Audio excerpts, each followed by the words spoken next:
You're watching Twilight on CRTV News. Comme annoncé à l'entame de cette émission, nous parlons en premier lieu de Covid-19, agriculture, les fermiers parés contre tout vent. Alors pour en parler ce soir, j'ai avec moi sur ce plateau le coordonnateur du programme d'entrepreneuriat agro-pastoral. Il s'appelle Monsieur Alfred Bella-Tomo. Bonsoir. Bonsoir Gisèle Ngene. Bienvenue à Twilight. Merci. Avec vous, deux bénéficiaires du programme que vous coordonnez justement, Madame Raïssa Edo, vous êtes entrepreneur agro-pastoral, vous vous occupez des lapins. Bonsoir. Bonsoir Madame. Bienvenue à Twilight. Merci, c'est un plaisir d'être là. Merci infiniment. Alors Monsieur Jean Atangna, vous êtes également entrepreneur agro-pastoral et vous vous occupez du maraîchage. Vous travaillez dans les marécages. Légumes. Non, les légumes, je produis les légumes. Ah d'accord, donc si je dis maréchage, ça marche pas. Non, ce n'est pas la même chose. Je vais quand même vous laisser sacrifier un rituel. Merci beaucoup, madame. C'est pour ça que vous êtes en vert, parce que vous êtes dans les agrumes, madame? Merci, madame. C'est pour ça que vous êtes en vert? Oui, c'est pour cela, parce qu'on fait dans l'agriculture. Oui, et le vert est une couleur... De l'agriculture, une couleur de la brousse, de la forêt. De la vie. De la vie. D'accord. Monsieur le coordonnateur, Covid-19 a certainement un impact sur vos activités. Effectivement, quand on parle de Covid-19, le Covid-19, c'est une pandémie qui affecte le monde entier et le Cameroun n'est pas épargné. Et quand on parle du Cameroun, c'est tous les secteurs économiques du Cameroun qui sont affectés et le secteur agricole n'est pas du tout épargné par le Covid-19. Le fait que la pandémie entraîne un certain nombre de mesures, notamment la fermeture des frontières, le confinement, qui ne permet plus aux agriculteurs de se mouvoir de manière normale, comme ils ont l'habitude de le faire. Et il va sans dire que ces mesures ont un impact significatif et négatif sur les activités. Parce que ce n'est pas évident de laisser les intrants, c'est pas facile d'avoir accès aux intrants dans l'activité agricole.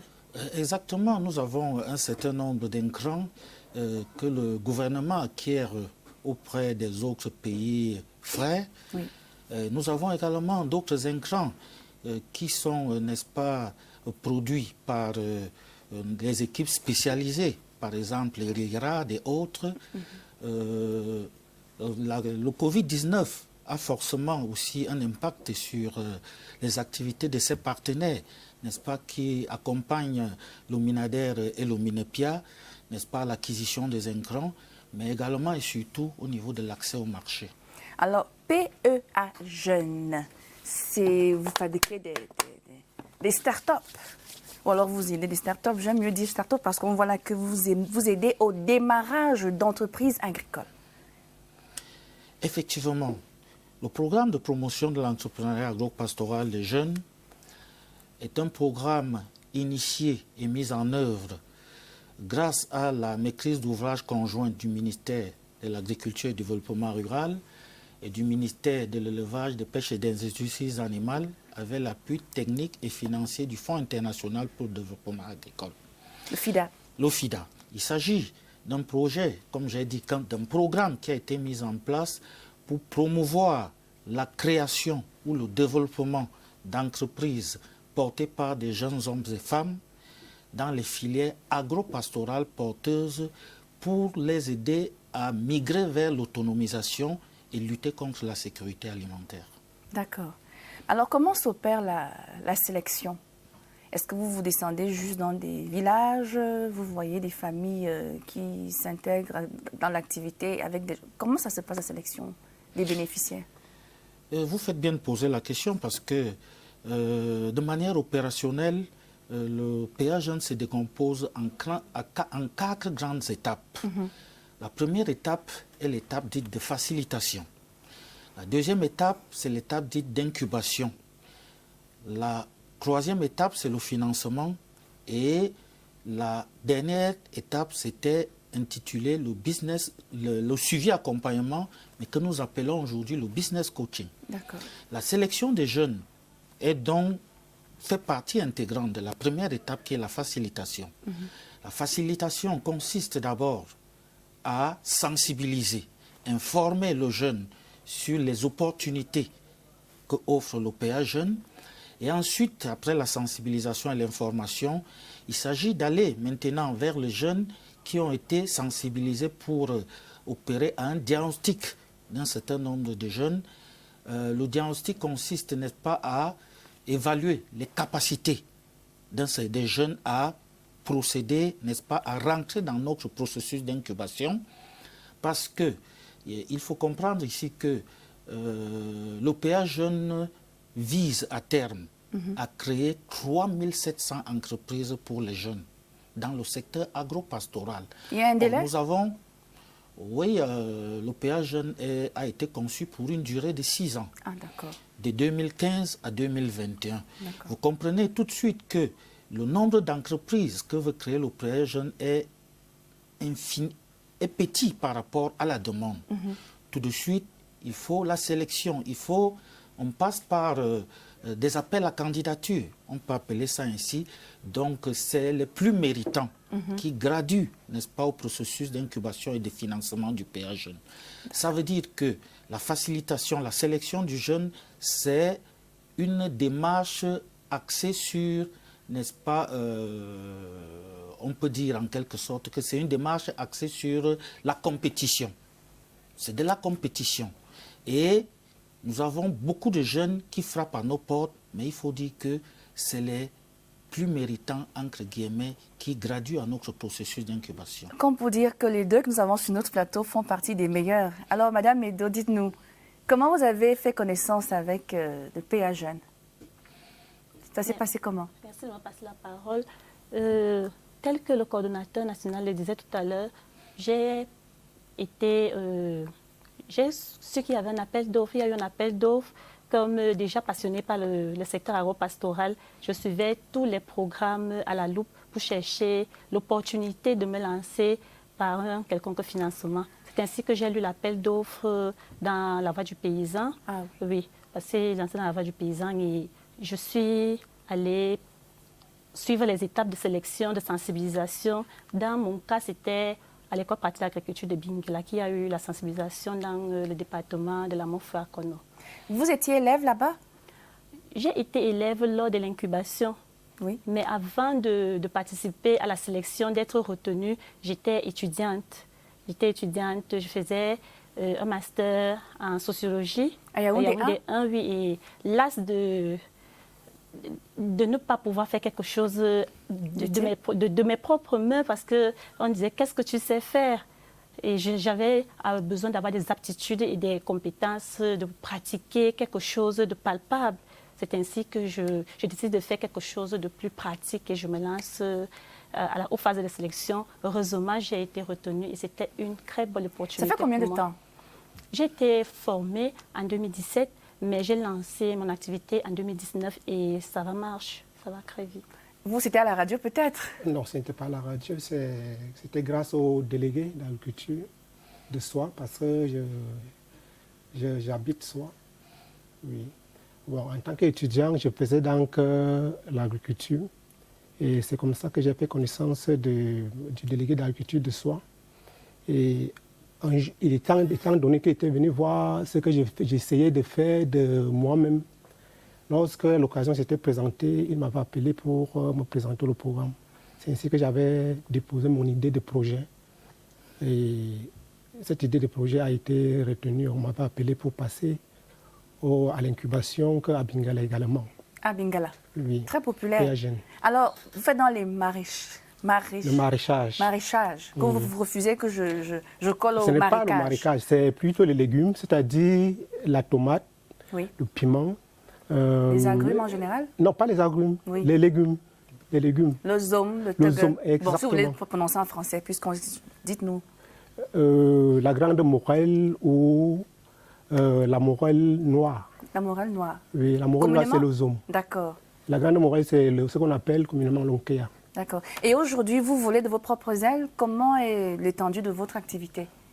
Bon, aujourd'hui, mon projet repose sur une superficie de 8000 m², mais ça n'avait pas commencé ainsi. Ça avait commencé avec 2500 mètres carrés. Il y a en 2017, 2018. D'ailleurs, la maison de votre père? Non. J'étais étudiant à Soie déjà. J'étais à partir de la maison paternelle. Ok. Vous étiez débrouillard? J'étais à débrouillard, petit comme ça. Et bon, avec mon kit de démarrage, j'ai pu m'acheter le matériel d'irrigation pour produire en toute période, donc même les contre-saisons. Donc, et ça m'a permis également que ce même kit de démarrage m'a permis de commencer avec un quart d'hectare, donc 2500 mètres carrés. Et aujourd'hui, je suis à 8000 mètres carrés. Donc pratiquement 1 hectare. Est-ce que vous livrez vos légumes au marché Mokolo ou en Vokbi? Comment ça se passe, la distribution de votre... Enfin, j'imagine que vous êtes un grand fournisseur maintenant. Certainement, grand fournisseur. Bon, pas grand comme nous l'avons... Pas à l'échelle industrielle, mais quand même. Voilà, quand même un fournisseur. Je peux quand même livrer. Je livre au marché de Fundi. J'ai décidé de commencer d'abord avec le marché de Fundi. D'accord. Étant donné que la demande est trop forte. Parce que lorsque j'avais fait l'étude de marché, il était question que je livre d'une manière journalière. Certaines personnes me demandaient un sac de piment par jour, d'autres 2 sacs par jour, mais la capacité ne me permettait pas de le faire. Et vous n'avez pas pensé à la sous-traitance, non? Bon, j'ai tout simplement pensé à commencer avec une seule personne. D'accord. C'était notre stratégie. Et l'élevage de lapins dans le nom, la cuniculture, c'est ce qu'on dit? C'est exactement ça, la cuniculture. Alors, est-ce que Covid-19 a un impact sur la vente ou la production de vos lapins? Bien évidemment, comme on l'a relevé tout à l'heure, le Covid-19 a eu un impact sur nos activités, surtout sur notre période de vente des fêtes de Pâques. Oui, nous devions vendre, nous avions des affaires à faire, si je peux me permettre de me répéter, à Pâques. Malheureusement, avec les mesures, en dehors des mesures et le fait que les gens, nos principaux clients, nos potentiels clients, voulaient faire des réserves et ils se disaient qu'ils ne pouvaient pas se permettre le luxe de s'offrir un lapin. Par exemple, le lapin est une viande qui coûte un peu au-dessus des autres viandes blanches. Moi, je croyais peut-être qu'ils allaient se plaindre de la peur d'être contaminés. J'en venais. D'accord. Donc, il y avait des raisons. La première raison, c'était qu'il fallait mieux ne pas dépenser n'importe comment. On ne sait jamais si on ferme tous, le confinement devient vraiment total comme ailleurs. S'offrir le lapin par rapport à acheter un sac alors de que le riz. risque est grand. Alors voilà. Et la deuxième raison, c'était selon les publicités où on disait d'éviter le contact avec tout animal d'élevage ou de ferme. Cela a eu un impact négatif, alors que nous connaissons que on a aussi dit qu'il fallait bien cuire l'aliment. Et chez nous, nous ne mangeons pas les viandes saignantes. Donc, non, du tout, pas encore. En tout cas, c'est rare dans le Grand Sud. Monsieur le coordinateur, dites-nous, quand on parle d'activité agro-pastorale au Cameroun, sauf si je me trompe, vous allez me corriger, la population reste quand même à 80% propension agricole. Est-ce que vous traitez, vous coopérez, collaborez avec les communautés, les communes, vos relations pour pouvoir justement permettre aux jeunes des zones rurales qui ont toujours tendance à migrer vers les villes, à s'auto-occuper sur place? Effectivement, pour répondre à votre question, il faut un peu essayer de dérouler le mode opératoire du PA Jeune. Le PA Jeune, j'ai parlé déjà ici de ces organes de pilotage qui sont le MINEPIA, le MINADER et le FIDA. Mais ce qu'il faut également savoir, c'est que le PA Jeune, son extension géographique, c'est dans 4 régions seulement du Cameroun. Ça va grandir, on espère? Pour les 6 premières années de mise en œuvre, ça ne peut pas bouger. Parce que le document de conception du programme est élaboré pour toute la durée du programme. Mais c'est si on a l'opportunité d'avoir une phase 2, parce que la phase 1, c'est une phase dite pilote. Tout à fait.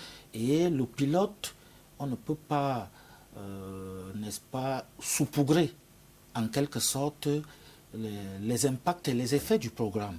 Il est question de concentrer ça dans des régions où on est sûr d'avoir un impact tout de suite et positif.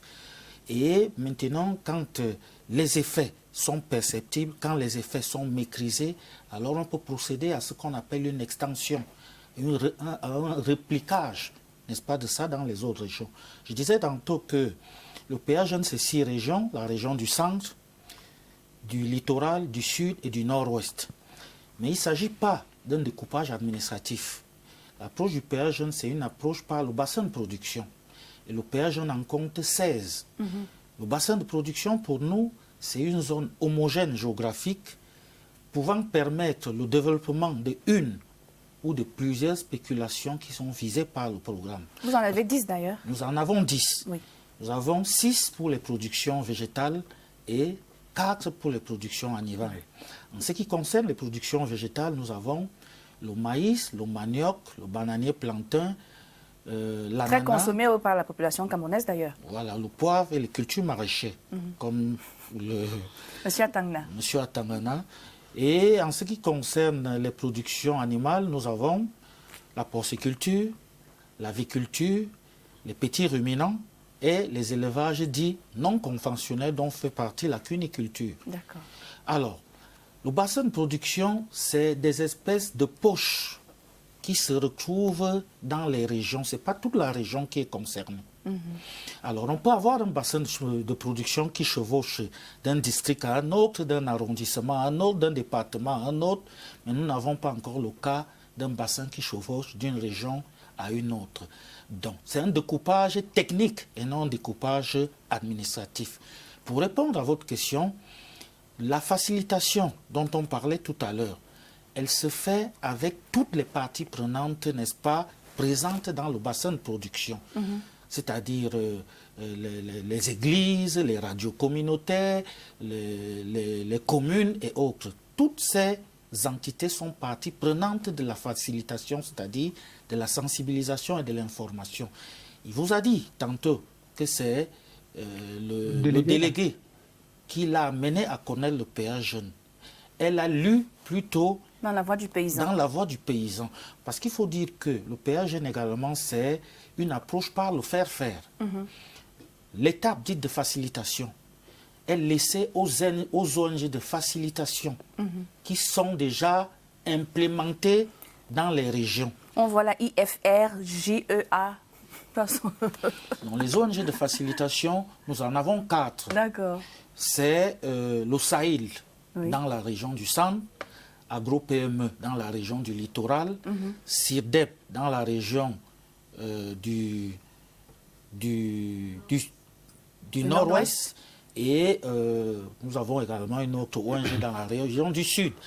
Bref, ce sont ces ONG qui étaient déjà implémentées dans ces régions depuis 5-10 ans, qui connaissent bien le secteur agro-pastoral dans cette région et les différentes parties prenantes qui s'occupent du secteur agro-pastoral. Donc le PA Jeune vient composer, n'est-ce pas, avec ces entités qui connaissent mieux la région que lui, le PA Jeune, pour effectuer ces questions-là. Bon. Je disais donc que toutes les parties prenantes, les mairies, les églises, les radios communautaires sont mises à contribution, n'est-ce pas, pour toucher le maximum de jeunes et leur donner la bonne information par rapport à l'existence du programme et puis ce qu'on peut tirer de ce programme. Et jeunes, pour vous, ici, c'est de 17 à 35 ans, 15 ans à 35 ans 18 à 35 ans. D'accord. Il faut dire ici que ce n'est pas le PA Jeune qui a, n'est-ce pas... C'est le MINJEC? Non plus le MINJEC.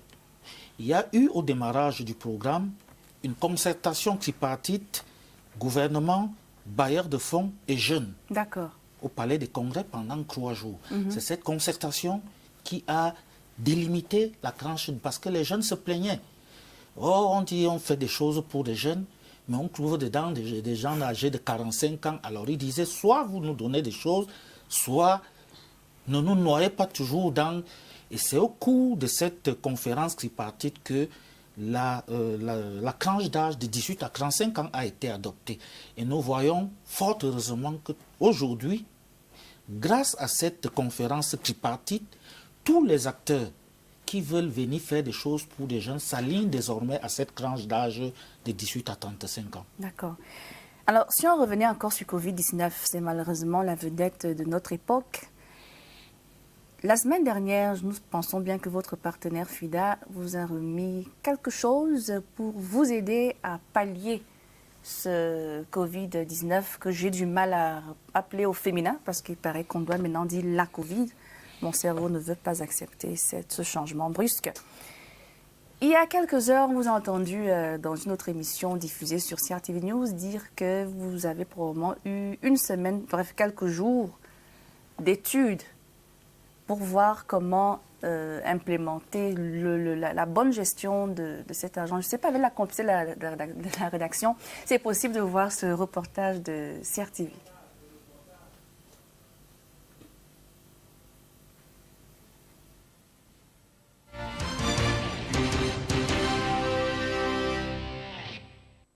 Face à la pandémie du coronavirus, les activités des jeunes entrepreneurs agro-pastoraux installés dans les régions du centre, du sud, du nord-ouest et du littoral subissent un sérieux coup. À ce titre, les pouvoirs publics à travers le programme dénommé PA Jeunes voudraient mettre les producteurs à l'abri de cette pandémie. Au cours de la cérémonie officielle de circonstances, des kits d'hygiène constitués de savon, des gants, des cache-nez, des seaux à robinet et autres bidons de gel hydroalcoolique ont été réceptionnés pour la protection de 3000 jeunes entrepreneurs. Avec le Covid-19, nous voulons qu'ils soient vivants et qu'ils soient en bonne santé parce que c'est la première ressource de notre agriculture. Eux, les jeunes, il faut qu'ils restent en santé. Le programme du PA Jeunes est une réponse du FIDA à la demande du gouvernement qui considère ce secteur comme un secteur très important parce qu'il représente 27% du PIB. Les bénéficiaires ne sont pas restés indifférents. Avec Covid-19, on a des sérieuses difficultés. Une fois de plus, le gouvernement a pensé à nous. Je ne peux que dire merci. Pour une relance de leurs activités, l'action des pouvoirs publics et du Fonds international de développement agricole constitue un soutien important.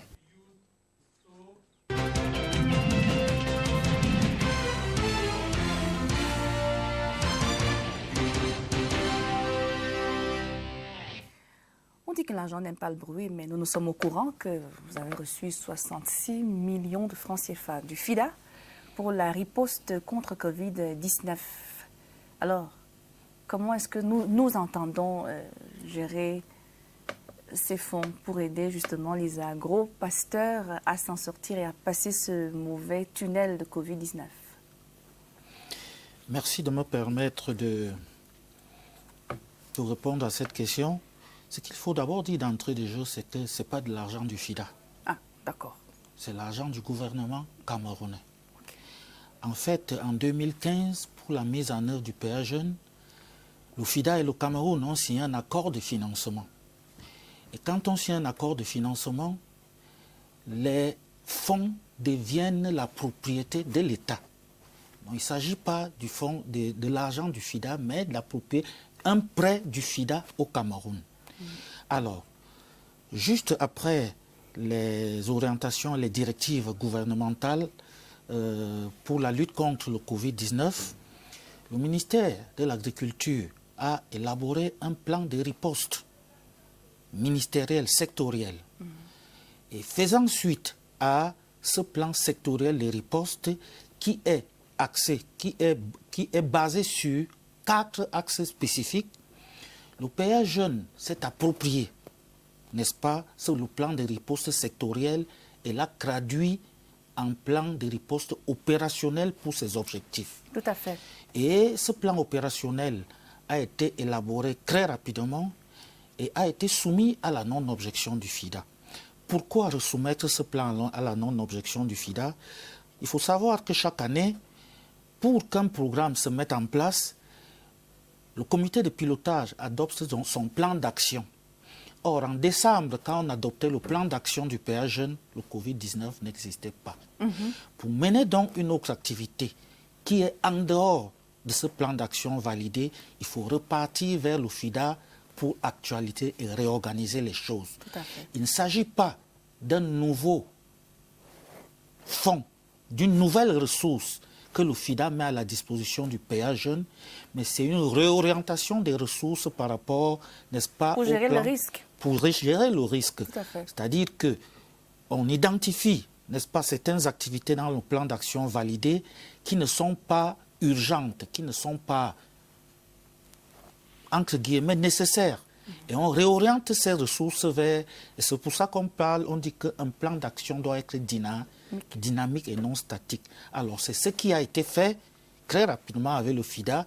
Fort heureusement, en un laps de temps, le FIDA, conscient également de l'importance de mettre en place un certain nombre de mesures pour garantir, n'est-ce pas, la survie des entreprises, des jeunes que nous avons eu à créer ou que nous avons eu déjà à développer, s'est arrimé rapidement et nous a donné l'onction d'évoluer à hauteur de 67 millions de francs CFA. Alors, c'est ces 67 millions qui constituent, n'est-ce pas, la première phase, parce qu'il y aura une deuxième phase de plan de riposte.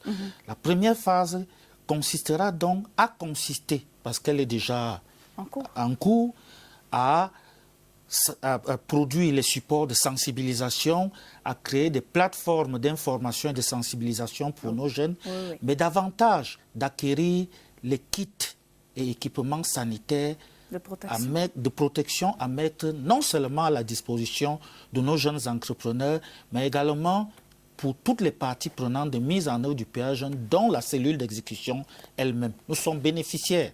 Comme vous voyez, nous avons tous déjà des masques, nous avons des gels. C'est effectivement, parce qu'avant, nous ne pouvons pas les acquérir parce que ce n'était inscrit nulle part. Voilà un peu. Et sur ce plan, nous avons acquis, comme vous l'avez suivi, un total de 1000 bidons, des seaux, des récipients. Nous avons acquis également un total de 20 000 cache-nez, 5 000 paires de gants, des gels hydroalcooliques. Peut-être des visières aussi. Des visières. Nous avons également acquis des thermomètres, des flashs, beaucoup d'autres équipements. Et c'est ça qui constitue la première phase. La deuxième phase, elle, va consister à réaliser très rapidement, dans les 10 jours qui suivent, un impact socio-économique des activités des jeunes. Vous avez parlé tout à l'heure, vous avez posé, est-ce qu'il y a un impact du Covid-19 sur les jeunes? Nous savons qu'il y a cet impact négatif, mais il est question de préciser ça par une étude socio-économique. Nous allons la réaliser à partir de la semaine prochaine, et c'est cette étude qui va nous donner les axes nécessaires d'intervention, et le FIDA est prêt de nouveau à accorder au PA Jeunes de débloquer 200 millions de francs CFA encore pour accompagner les jeunes dans la survie de leur entreprise et l'accès au marché. On reviendra sur la survie. Madame Edo, je voudrais savoir, tout à l'heure, le coordonnateur a parlé de business coaching. Ouais, ça veut dire qu'il y a un accompagnement, du counseling pour que vos entreprises respectives réussissent. Alors, on imagine bien que pendant les enseignements, la formation, vous avez appris à gérer les risques.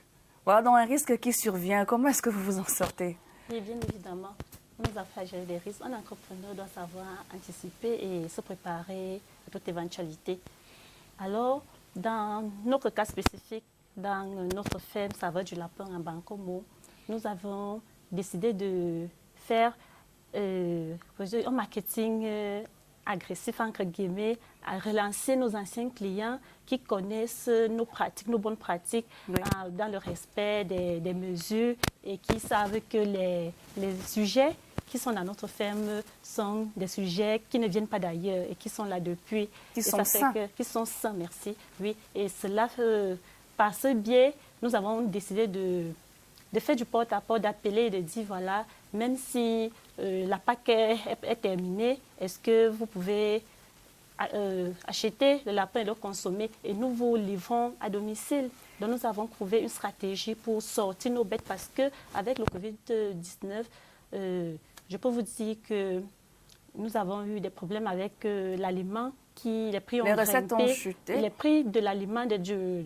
la provande pour lapin, oui, les prix de certains intrants, le maïs qui était un peu cher, plus que d'habitude, parce que les provendiers faisaient des réserves, ils avaient peur de la rupture et autres, stock, oui. Oui, du stock. Ça fait que nous avons eu des problèmes. Le prix de l'aliment composé a un peu grimpé. Heureusement pour nous, nous avons notre moyen d'atténuer le risque parce que nous nourrissons nos lapins à 70% au fourrage. Oui. Et dans la localité de Bankomo, comme c'est une localité, c'est encore un village, nous avons à notre disposition autant de plantes et d'herbes que le lapin consomme. Nous nous sommes donc rués à aller porter des sacs de 15 des filets d'herbes par jour pour combler son Est-ce que vous avez quand même baissé le coût de la viande pour vos clients pour les attirer davantage? Nous n'avons pas véritablement baissé parce que nous ne devons pas tourner à perte aussi, puisque oui, ce que nous avons fait, c'est que nous avons porté les frais comme les frais d'abattage, les frais de livraison pour nos clients. Et dans votre domaine, vous savez que les femmes aiment beaucoup les légumes. Comment vous avez procédé pour juguler la crise? Donc, nous, on n'a pas eu trop de problèmes, au contraire, parce qu'en cette période, les gens restent à la maison, ils mangent. Oui. Mais cependant, on a eu des problèmes au niveau des intrants, oui, qui devenaient un peu le surenchère sur le marché au niveau des intrants. Donc, ce qui augmente un peu notre coût de production. Mais il y a aussi au niveau du marché le fait que les produits ne sortent plus gros du Cameroun a fait par exemple passer le prix d'un sac de piment de 70 000 à 30 000, 25 000 aujourd'hui. Oui. Donc voilà à peu près les problèmes que nous rencontrons. D'accord. Alors, dites-nous, tantôt vous avez prononcé une expression qui a fait-il dans mon esprit, vous avez parlé de survie. Votre objectif, parmi vos objectifs majeurs, est à la survie de l'agro-pasteur. Comment, bon, nous ne sommes pas Dieu pour savoir quand est-ce que Covid-19 va s'arrêter. Comment vous entendez vous y prendre avec tous ces risques et malgré cet appui que l'État et le FIDA vous apportent? Effectivement, le Covid-19 avec la Covid-19. Ce ne sera pas facile, hein? Ce n'est pas beau à entendre du tout. Avec l'ensemble des mesures édictées et qui doivent être nécessairement mises en œuvre, comme je l'ai dit tantôt, entraîne un certain nombre de désagréments, notamment, je crois qu'ils l'ont dit tout à l'heure, d'acquisition d'intrants. Il y a des gestes, il y a des activités que le jeune agro-pasteur mène au quotidien. Et le fait de ne pas plus se mouvoir comme il veut, déjà pour avoir accès aux intrants qui viennent de l'extérieur, parce que, comme Madame l'a dit tout à l'heure, la provende, c'est 60 à 70% de maïs et autres. La production locale n'arrive pas à couvrir avec beaucoup de satisfaction ce domaine-là. Donc forcément, nous avons besoin de faire des importations pour combler le déficit. De plus, on a parlé du business coaching tout à l'heure. Le business coach, parce qu'une entreprise, c'est une courbe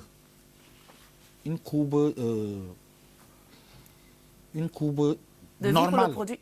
Une courbe de vie normale. Oui. Ça veut dire quoi? Nous savons pertinemment qu'après avoir financé et créé une entreprise pour un jeune, il faut le suivre sur une durée. Et la mortalité des entreprises est constatée sur cette durée-là. Et c'est pour ça que pour garantir la survie, il faut bien maîtriser cette période délicate. Or, on dit qu'après 2 ans, très souvent, elles meurent, les start-up. Oui, mais ça dépend de la qualité du suivi. Ça dépend de la qualité du suivi. C'est la raison pour laquelle le PA Jeune se positionne comme étant une réponse relative à une réponse globale. C'est-à-dire, nous prenons le jeune, nous le formons, nous le finançons et nous le suivons. D'accord. Et je disais tantôt que pourquoi est-ce que nous arrivons à garantir la survie par rapport au Covid-19, le business coach qui est appelé à suivre le jeune ne peut pas aller vers lui si ces mesures ne sont pas prises. Notamment parce que s'il va vers le jeune, un de nos jeunes, en n'ayant pas pris des mesures telles que les gants, en n'ayant pas pris des mesures telles que les gels hydroalcooliques, le savon, laver les mains, il risque, lui, d'apporter la maladie aux jeunes. Et quand le jeune ou le business coach, l'un de ces deux partenaires est malade, c'est l'entreprise qui meurt. Donc, à travers la santé du jeune et celui qui suit le jeune et tout le monde qui l'accompagne autour, alors nous garantissons la survie de son entreprise et la continuité de son activité. Alors, on se sépare dans quelques secondes parce qu'il est 19h et à 19h ici, on consomme l'actualité, on consomme l'information. En quelques mots, est-ce qu'on peut parler de la projection de PA Jeunes pour les... Vous avez dit que c'est 6 ans, alors pour le reste du temps, on savait que vous avez tantôt que vous avez 3000 entreprises à lancer. 3700, c'est l'objectif global. Objectif global, bon, on n'a pas dit à quel niveau vous étiez, mais on peut quand même dire quelques mots sur la projection, l'agenda après 2021. Oui, en effet, rendu à sa 6e année de mise en œuvre, le PA Jeunes, c'est aujourd'hui à peu près 23 000 jeunes sensibilisés. C'est à peu près 3500 jeunes qui ont gradué à notre processus d'incubation. C'est à peu près 2000 jeunes qui sont inscrits dans notre processus de business coaching, mais c'est également à peu près 2000 jeunes qui ont créé ou qui sont en voie de créer leurs entreprises dans le secteur agropastoral. Il faut également constater ici que le PA Jeunes, ce n'est pas un découpage où on dit 3700 entreprises et qu'à la fin, il faille diviser 3700 par 6 pour avoir le bon nombre. Non. Il y a un certain nombre de préalables qu'il fallait mettre en place pour incuber et financer le premier jeune. C'est ces deux étapes qui nous ont pris beaucoup de temps au cours des 3 premières années. Le PA Jeunes a effectivement commencé à incuber au cours de la 3e année et à financer au cours de la 3e année. À date, nous avons déjà atteint presque 3500. Nous n'avons pas de doute à ce qu'à la fin du projet, que nous atteignons notre objectif, qui est de créer 3700 entreprises pour les jeunes. Nous pensons même que nous allons dépasser cet objectif. Ah oui, hein, nous avons confiance en vous.